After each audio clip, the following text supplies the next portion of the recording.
Покомандовал, все вышли. Ну, 4 что ли, пацанов вышли встретить их. Пулемет я там тогда взял. Я с автоматом ходил, потому что таскать сложно.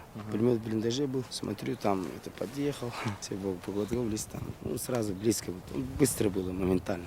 И сразу отработали. Опять пришлось это. Опять атаку отразить. Там танк подъехал, Брэдли.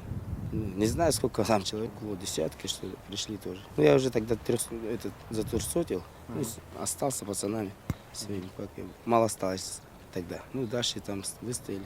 Ранение получил в ногу, отразили атаку, до конца стояли. Тогда в блиндаже сидели, когда там по нам работал. Повезло. 3 раза выстрелил и сразу, ну, это по звуку я слышал. Уже контуженные сидели. Развернулся и уже ехал.